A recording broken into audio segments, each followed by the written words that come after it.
Hello everybody, RG here. As you can see, today is another fish recipe, miso and soy grilled sea bass. In my steamed sea bass video, I mentioned to buy those thin and close to tail pieces. However, these pieces are not available in the Costco nearby recently. This is a piece I found close to what we're looking for, but a little thicker. The thickness of one side is 2 inches, the other side is 1.5 inches.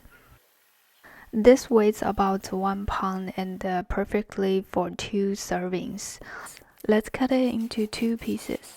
Since it's a little thick, I recommend to use forks to make holes on the side of the fillet. The middle part is the thickest. Sauce is really hard to get inside. After this, we will prepare the marinade. Have a bowl and whisk together sake, mirin, miso sauce, brown sugar, soy sauce in a bowl to make the marinade. The miso sauce I'm using is not very salty, so I added a quarter teaspoon of pink salt. For the first time, I suggest not to add the salt and adjust later on, depends on the saltiness of the miso. Place the sea bass in a large sealable plastic bag and pour the marinade over the sea bass.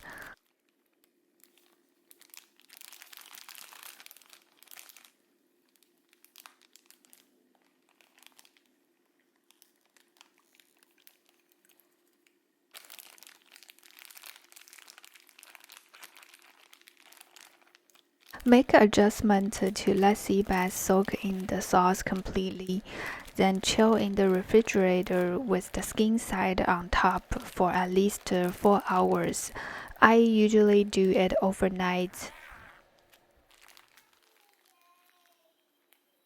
After one night of marinating, the fillet has absorbed the color.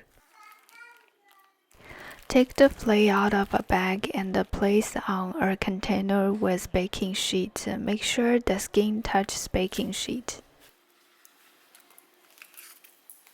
Have it on the center rack in the middle of the oven. From the top to the rack is about 9 inches apart. Broil at low for 25 minutes.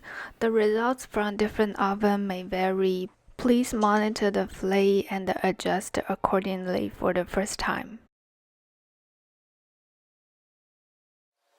This is RG. Thanks for watching. I hope you enjoyed.